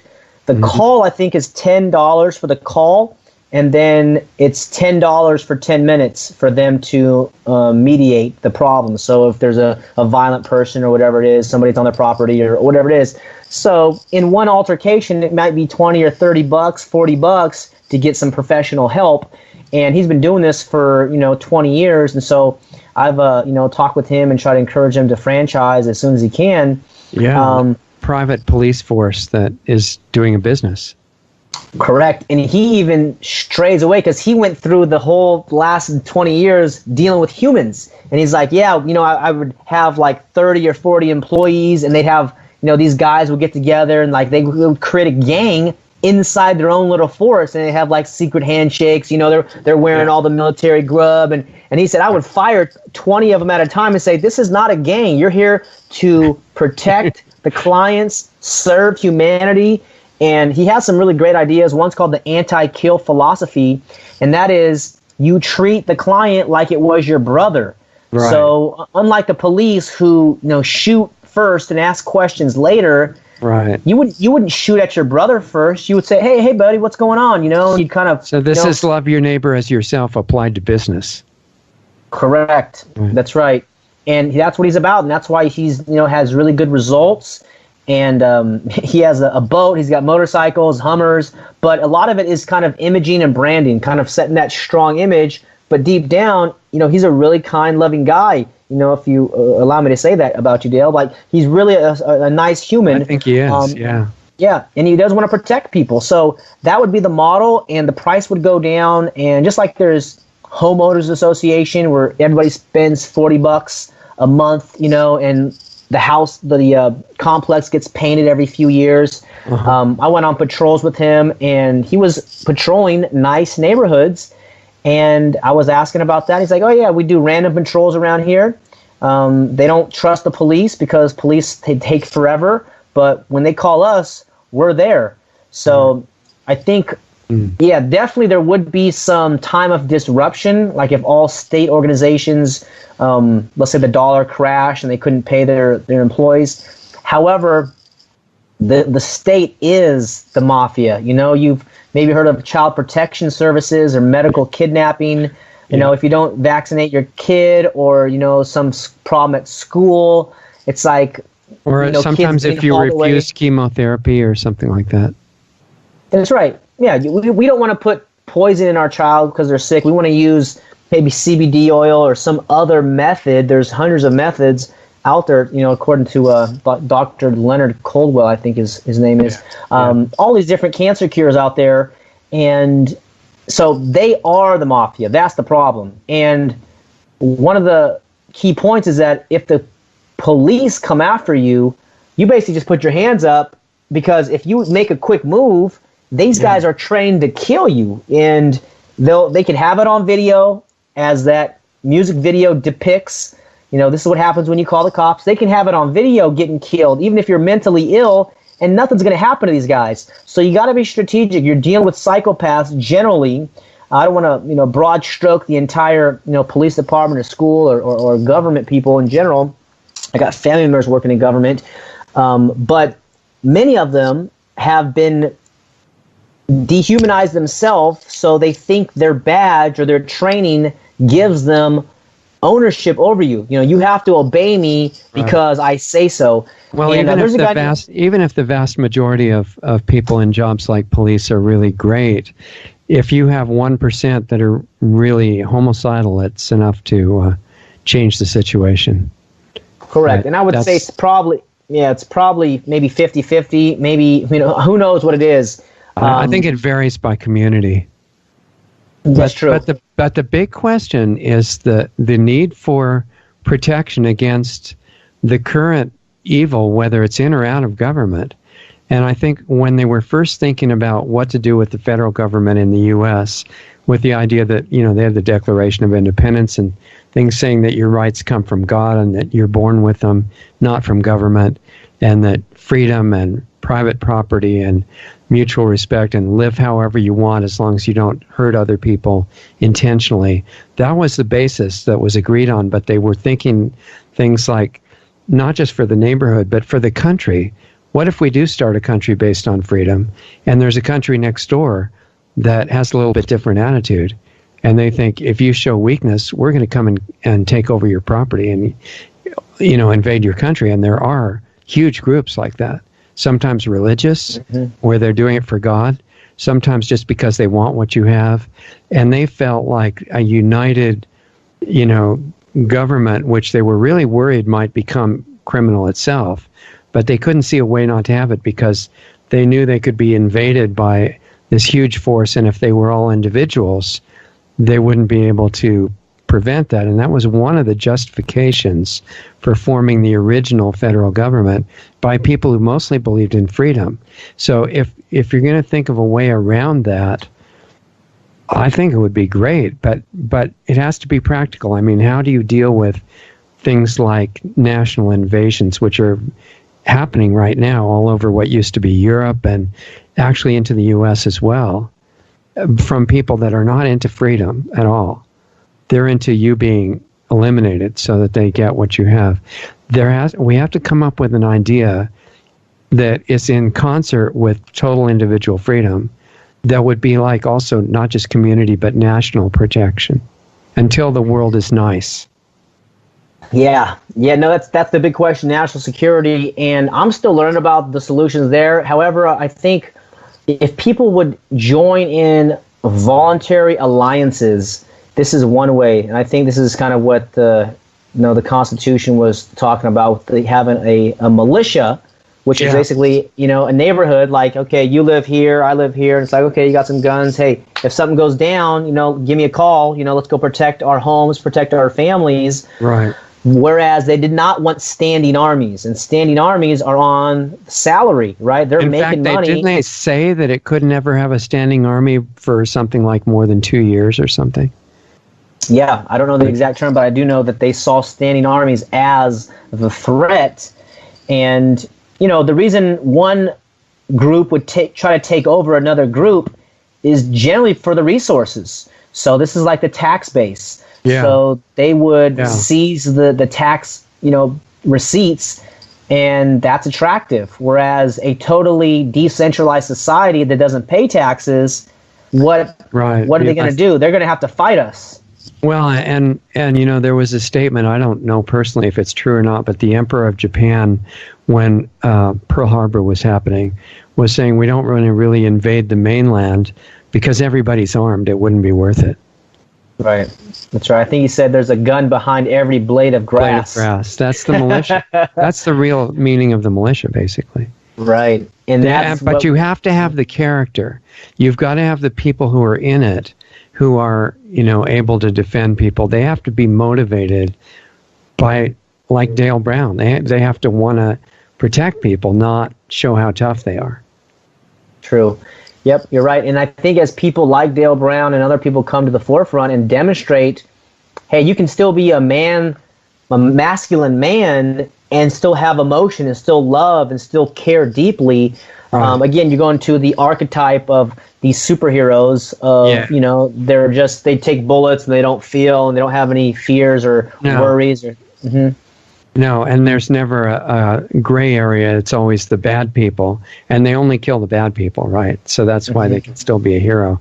And there has to be a new archetype, because right now we're being trained through the media that either you don't defend yourself and you just want to be completely helpless and then you're a good person, or you believe in protecting anybody or yourself even, and you're bad. You're the cause of what they call gun violence, right? And there's no other dimension where you're strong and you want to protect people, but you don't have malice. It's like, I think what you're doing is involved in creating that new archetype. Yeah, that's the goal, to help people realize you can still be strong and loving. And it comes down to, I think, understanding that where your rights come from, This is why I think the Declaration of Independence is so powerful, where it says your rights come from your creator, and whether you believe in a God or aliens or nothing at all, whatever created us or our humanity is where our rights come from. So, like, for example, when I spoke at an event in Sacramento on the steps of the Capitol about the homeschooling bill, which they defeated, and I was speaking what every parent needs to hear about this is that your rights don't come from the government, like the right to homeschool. Wow. So, I mean, it really is getting to the point where you got to tell people, even if this bill passes, it doesn't mean anything. It is a piece of paper that a few guys in this building back here, they say how you have to raise your child, but they don't know your child, they don't love your child, they didn't give birth to your child, they didn't pay for everything. Like, they have no right at all. Your rights to raise this lovely human, this being, comes from your humanity and the fact that you love them and you know them. So at some point, I think there's going to be a decision where people have to choose to comply with the state, whatever issue it is, or to just say, no, thank you. I prefer not to. What was the bill going to do?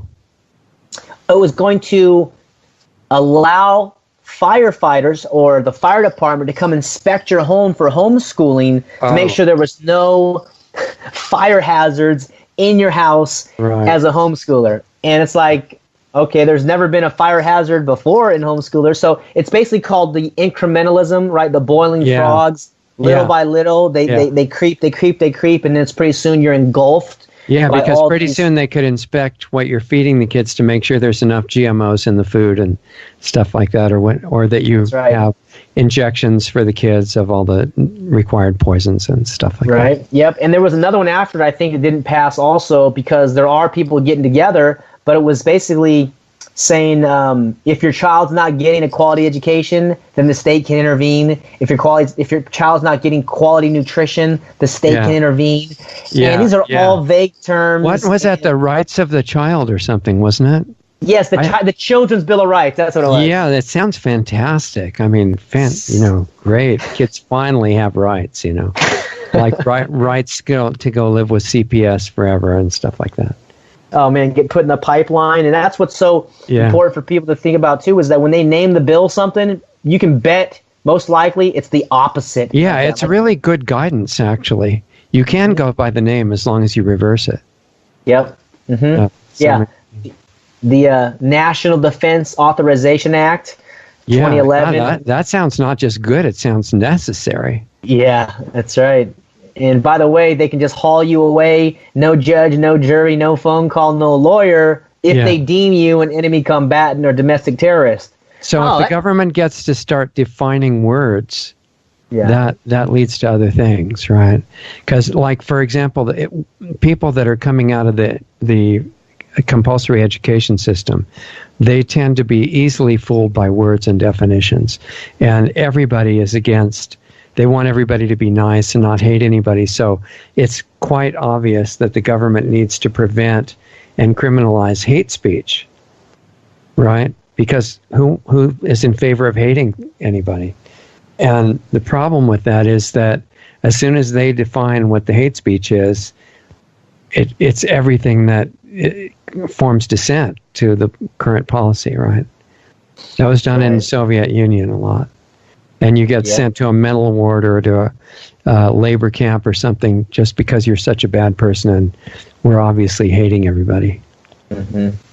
Right, and then you feel afraid to say what you really feel. You feel afraid to speak the truth, so then you can't communicate because you aren't speaking the truth, nobody's hearing the truth, everybody's in fear, and then they can just pick off people. And I think that's why the political correctness is such an alarming part of society right now. Like, you should say whatever the fuck you want, excuse me, and whether it offends people or not, we have to express ourselves. We have to say it so that people can, be offended or not. Like, you have a right to speak. Your voice matters. You have a life. It matters. And if you feel something, then you can say it. But, you want to be respectful for humans, but of course not making threats or libeling or slandering people. Right. But that's what we're talking about. We're talking about like gender pronouns. You know Yeah. You can be arrested in California, I think, for using the wrong ones. They're leading the way in that area. But the free market is not just money; it's ideas too, right? So, and it's speech. So there's no free market if there's words that you can't say, ideas that you can't talk about, and which is exactly where it's going. I mean, what used to be Europe and England are ahead of us this way, just like California is leading the nation, but they're putting people in jail for using the wrong words now commonly and talking about ideas that you're not allowed to talk about. So I think it's thanks to education, that people learn, free speech is okay as long as it's government-approved ideas, and that it has to be free for things that you don't agree with, or it's not free, right?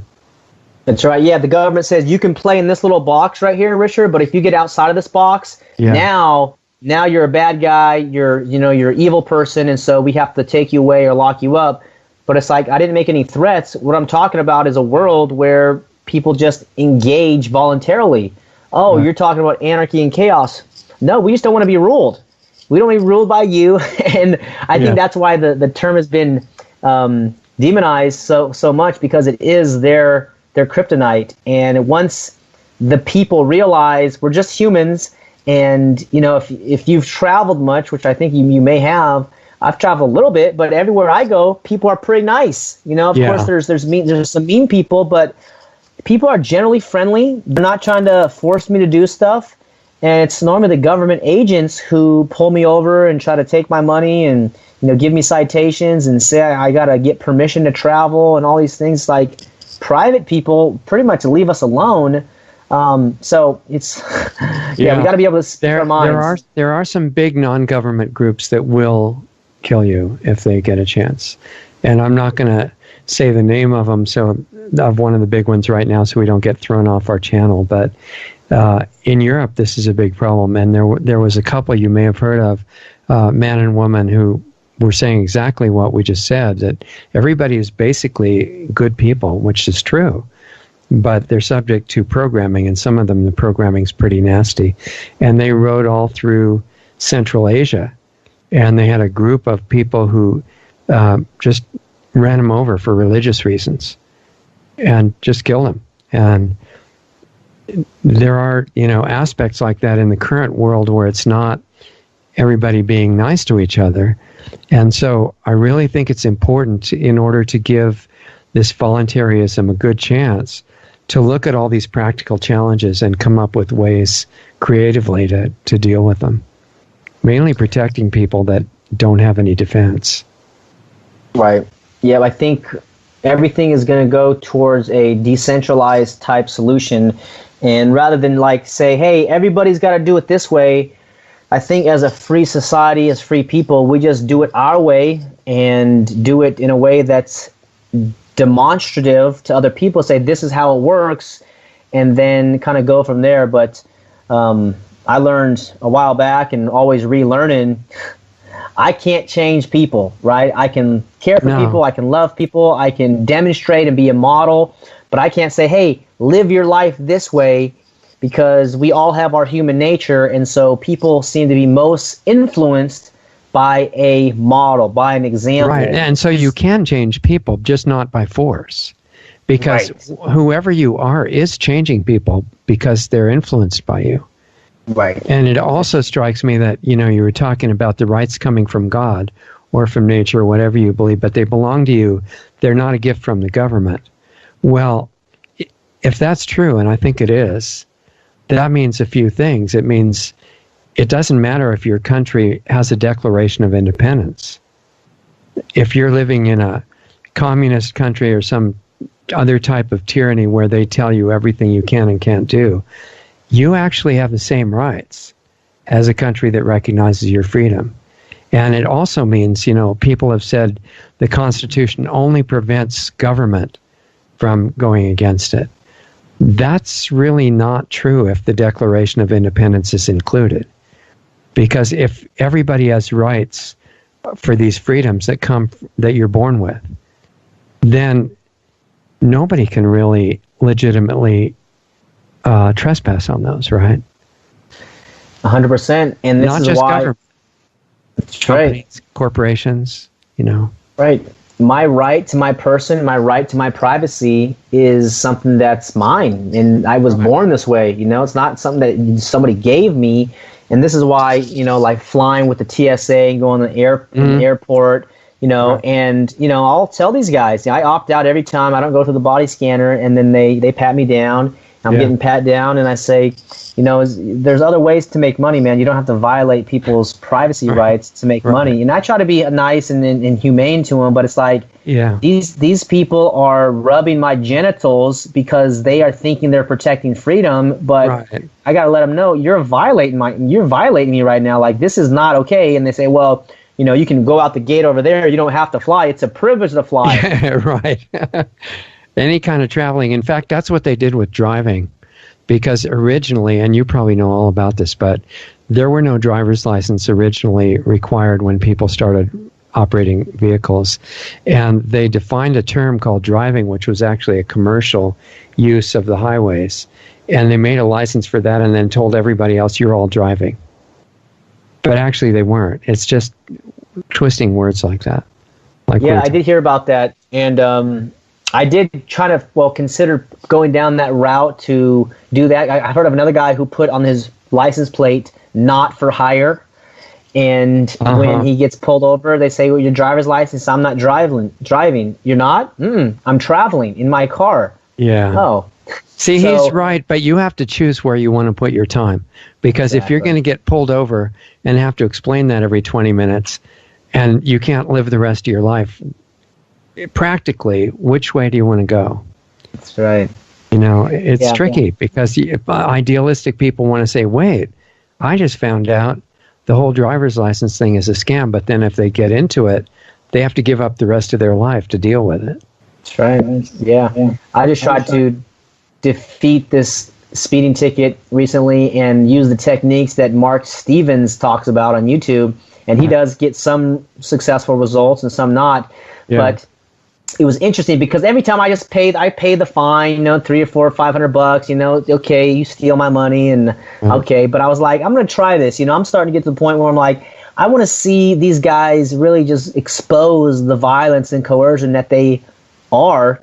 And so I did. And the question which he teaches you to ask is, where is the evidence that your Constitution and laws apply to me? And they say, oh, well, they apply because we say they apply. Right. And it's like, okay, well, that's an assertion, but do you have any evidence? And so the cop was there and I asked him and he didn't have any evidence. And the judge is, of course, on the cop's side. And ultimately he just said, I know we have jurisdiction in this case, is what he said. And I said, okay, great, but do you have any evidence here? No, you don't. As Lysander Spooner talks about, is that if a government was legitimate, then they would have, signed, sealed, delivered, approved, and recognized documents. But this is just like you and me and, 50 guys getting together and saying, okay, Richard, what do you think the rules should be for, all this hundreds of millions of people? All these what the rules should be. Okay, you guys agree? Yep. Okay, we signed. Okay, all you guys are bound by these laws that we just agreed to. It's like, that's what you agreed to. That's not the consent of the governed. Yeah. So it's liberating to realize these things. And so I lost. I got to pay this money in fines, but I think there will be a way around it. But just seeing basically the velvet glove come off the iron fist to see, there's nice people in the government, but these guys, when it comes down to it, they know what they're doing. At least the judge did, because he was stumbling around and couldn't do anything. And I was starting to get a little bit directly conversational in the courtroom. And then the bailiff says, you better cut it out or I'm going to handcuff you or arrest you. And I was like, all right, I'll ease up. But I had to let you guys know, like, you got the gun. There's a cop behind me who's got the gun. You guys got the power. I just want to let you know I know that. I see that. I'm not going to try to, go too far up the line. I want to live. I have a life to live. But you guys are the coercive ones. You guys are the bullies, not me, because I went 80 miles per hour in a 65 zone that you just arbitrarily said was the law, where in Germany there's like roads that have no speed limit and they have no problem, with accidents over there. Exactly. Yeah, it's pretty interesting. I think ultimately you're going to have to change the consciousness of the people within the system. And it's like what we said a minute ago. You can't do that by just telling them to change. But the power of who you are, I think it actually has the ability to do that. I guess we'll find out. Yeah. Yeah. But I think all these things are kind of being addressed by your academy work, and also you're cooperating with Anarchapulco, right, for this meeting to encourage people to be creative. If people want to get involved in either of those things, what do they do? So one is I have a free Facebook group called Homeschool Leader, which I train parents to homeschool. Join me on there.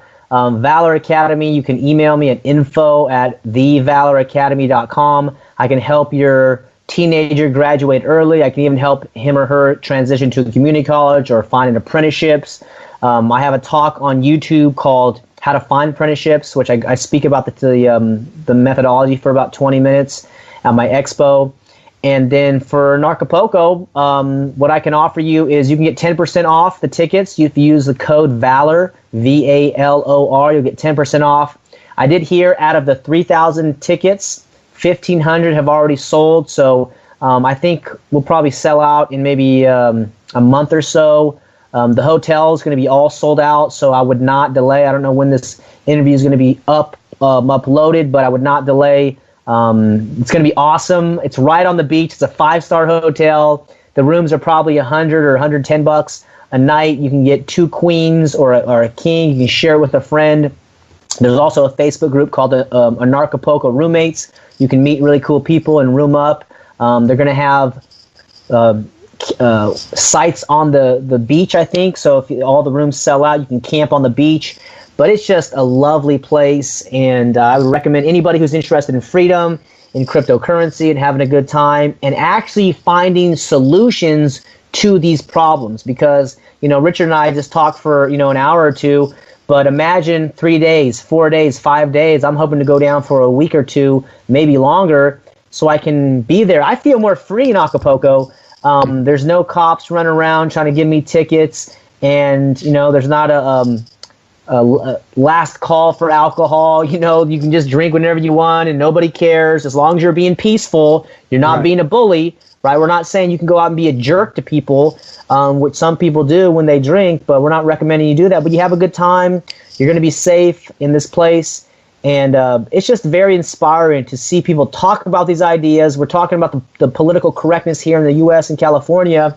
Imagine a place where you don't have to worry about that. You can actually express the feelings that you have, the ideas, the fears, maybe some business ideas. Maybe you want to find a collaboration with a coder or a marketer down there. It's going to be an epic event. It really is. So I hope everybody listening to this comes and checks it out. It's going to be really fun. And those are some ways to get in contact with me.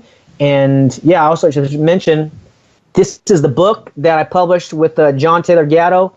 I was the editor and publisher of that one. This is volume 1. I got Ron Paul on the foreword, and we go through. He has 10 new essays in this book. Let's say the complete title for the radio people who may not be able to see that. The Underground History of American Education. Okay.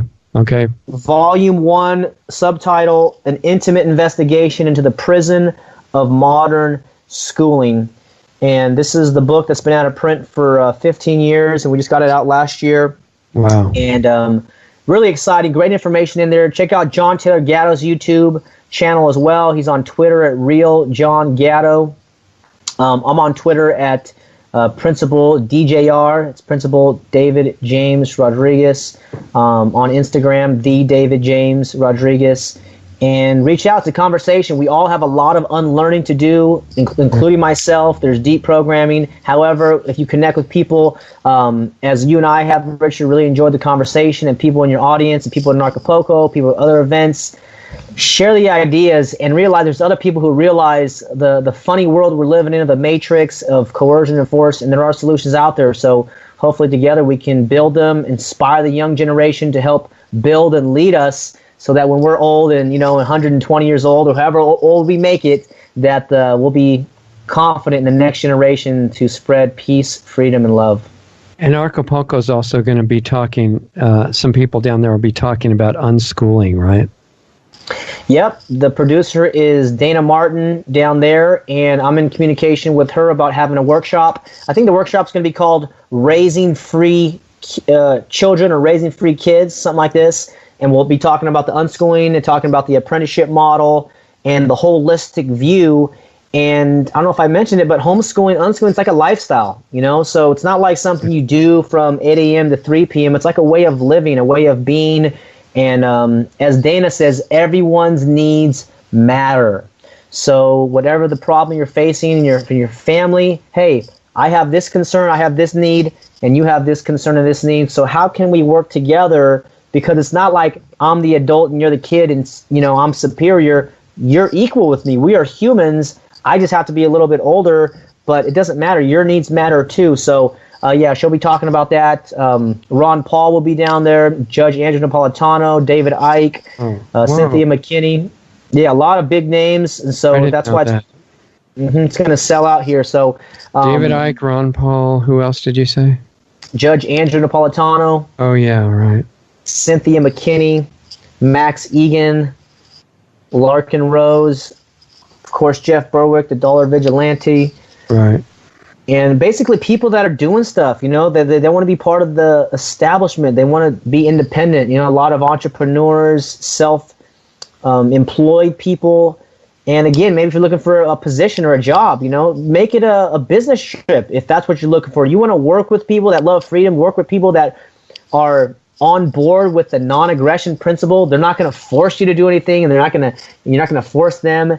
I mean, this is exciting. I really enjoy working with these kind of people because we can really level up and have a great conversation as you and I did. Like, we really got to find solutions, and I don't have all the ideas. So I got to learn from people like you and help get the message out there. So it's been a really great time to connect with you and share some of these ideas with your audience. What's the structure down there? You said like 5 days or so, right, for the whole thing? It's February 14th to the 17th.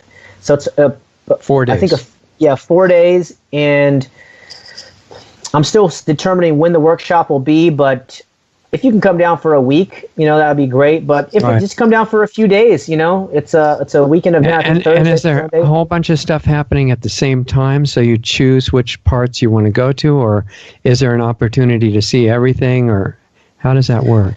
Yeah, so this year there's going to be 2 stages, I believe, and yeah, they'll have different workshops going on, but they try to offset it so that, you know, there's going to be cryptocurrency at this time and, you know, unschooling at this time. So, of course, you know, you can't do it all when there's, let's say, slated to be 50 speakers or 60 speakers. Right.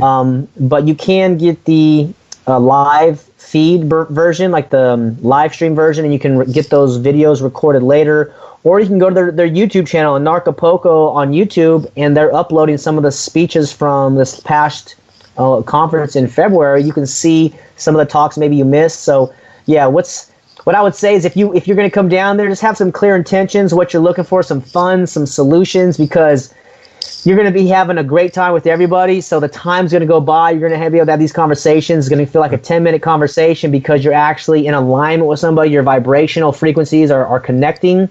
Yeah. And it's a miraculous time to be around other people that get freedom and don't want to force you to do stuff and just want to have a great human experience with love and joy.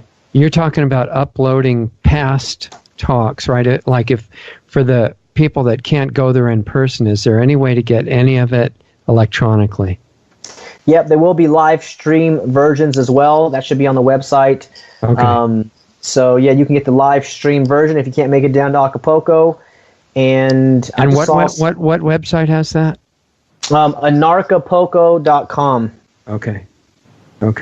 Yep, and they're on Twitter as well, Anarchapulco, Facebook. Neat. But it's a lot of fun. Yeah, it sounds great. I encourage you to come, yeah. Okay. Well, I think, you know, I'm really grateful for the work that you're doing, and I think if the bottom line of it is just bringing back this idea that life is not what the system wants to call a discipline. It's actually incredibly energizing. Fun is not evil. It's actually the real nature of work when you get into it. and there's unlimited possibilities that all of us are supposed to be creating. So anyway. I agree. Let's tap into the untapped potential and see what we can create today, next week, next year, and use technology to accelerate that and document it so that people behind us can, step on our shoulders and take it to the next level also. Exactly. Okay, well, let's stay in touch. That was a great discussion, and I hope everybody will go to the sites and stay in touch with what you want to do as well. Absolutely. Thanks for the opportunity, Richard. Yeah, we'll stay in touch, and we'll do it again, I hope. Yeah, we will, and I'll be in touch with you shortly. Okay, sounds great. All right. See ya. Thanks. Bye, everyone. Bye. Yeah. Okay, so that was David Rodriguez, and really inspiring person that is just reminding us that education is not drudgery. It's not something where you get forced to give up your ability to think clearly. And, what's happening in a lot of the public school system now, it's something super exciting. And it's not just for the kids, although his system will help with that. There's a lot of great homeschool teachers now. There's Dana Martin's work to become aware of, and I think she's easily found on YouTube and other parts of the internet. She'll be on the show shortly in live stream form as well. So I encourage everybody to look at Anarchapulco, see what's going on down there. Look at our recent live stream with Jeff Berwick, who's a great, inspiring teacher as well in his own way. And just bring back the quality of life is what we're talking about to the world. And we did talk about some really important points. For example, there are groups and individuals in the world that are not on board with all this stuff and just trying to be nice. And the people who got recently murdered in Tajikistan or wherever that was in Central Asia are an example of that to learn from, that you have to keep the spirit of beauty and the reality inside even the worst people. It's still there. But be conscious and aware, and defensive awareness does not ruin the enjoyment of the beauty that everybody actually is. And my interest is in changing even the people who want to destroy things and give them some different ideas in a more positive direction. And the only way I see that we can do that is by becoming what we really are, which is exactly what David's talking about. And if we do that, we're going to influence everybody, including the people that we can't even talk to directly. This is more powerful than that. So I really encourage you to follow your own education, starting immediately from a really magical, fun, exciting way, and energizing way. Even if you're stuck doing things that you don't necessarily like those things to do, put a different attitude in it. It changes the whole thing completely, immediately. Even helps your physical body. And we'll keep putting the free videos up on the various platforms as long as we can. Check out lostartsradio.com if you're already not familiar with the site. And if we get kicked off of some platforms, that'll tell where we still are, including Real.video and others. We'll keep that updated. And if you're interested in the club where we're working on more personal stuff and working on yourself and specific kind of support group environment, you can check that out at lostartsradio.com/club. But the main thing is what you do on your own every day, all day. And that's what you're transmitting to the world. And I just want to remind you that you're incredibly important as an individual, and the power that you've got for healing all of humanity and this place that we're in called the physical world is unlimited. And that's what education's about, is to discover it. So thanks for being with us. I really appreciate your letting us come and share some time with you. And we'll see you next time. Introducing Lost Arts Radio Live, our new Saturday late afternoon, early evening 1-hour live stream show. This new show precedes our Planetary Healing Club, which starts at 9 p.m. Eastern and 6 p.m. Pacific. The Planetary Healing Club, which is not free and open to the public, but you can join for a minimum donation of just $10 a month. Our new live stream show, which is free, starts Saturdays at 7:30 p.m. Eastern and 4:30 Pacific. It can be accessed by going to lostartsradio.com/live. You can tune into our live stream from our Facebook page at facebook.com/lostartsradio, from our YouTube channel at youtube.com/LostArtsRadio, as well as both Periscope and Twitter at Lost Arts Radio. You can ask questions during the show by using the chat function on YouTube or make a comment on Facebook during the live stream. Once again, that's Lost Arts Radio Live, Saturdays at 7:30 Eastern, 4:30 Pacific. As of January 2018, the Saturday live call-in show is now an interactive video platform called the Planetary Healing Club. The cost is just a $10 minimum monthly donation, automatically billed through your PayPal account. Sign up at lostartsradio.com/club. The Planetary Healing Club is every Saturday night at 9 p.m. Eastern, 6 p.m. Pacific. You get your link to participate in the show upon signing up as a member. Those shows are also archived as well for club members. Listen to our new shows with guests every Sunday night at 9 p.m. Eastern, 6 p.m. Pacific. All Sunday shows with guests have archives freely available on our website at lostartsradio.com. You can also find them at blogtalkradio.com/lostartsradio, as well as our YouTube channel, youtube.com/C/LostartsRadio. Mixcloud at mixcloud.com/LostArtsRadio. And finally, look us up under the podcast directory on iTunes.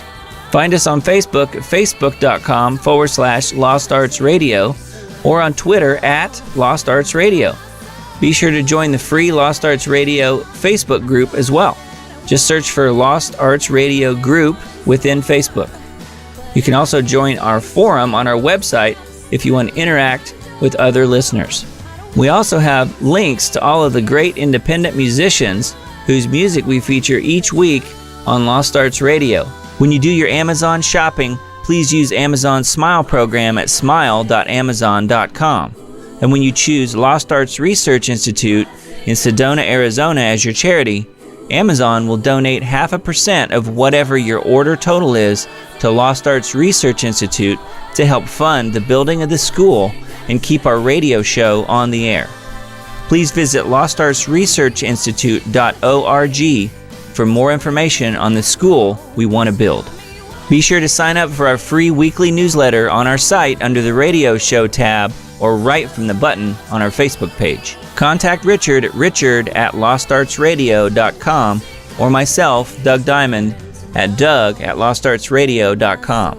Thanks again for listening to Lost Arts Radio, and we'll see you again next week.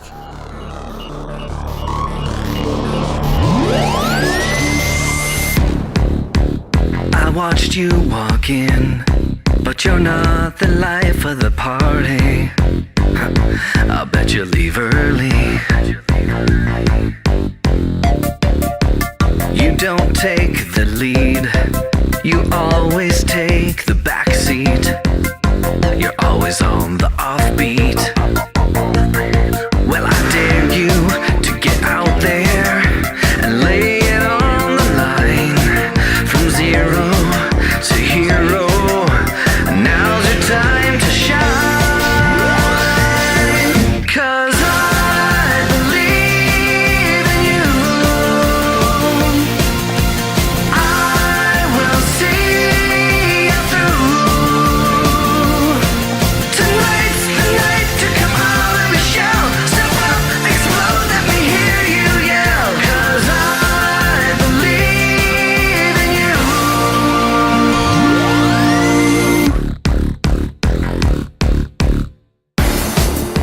You gotta take the wheel, and I'll be there beside you. The whole world will see you. Learn to trust your heart.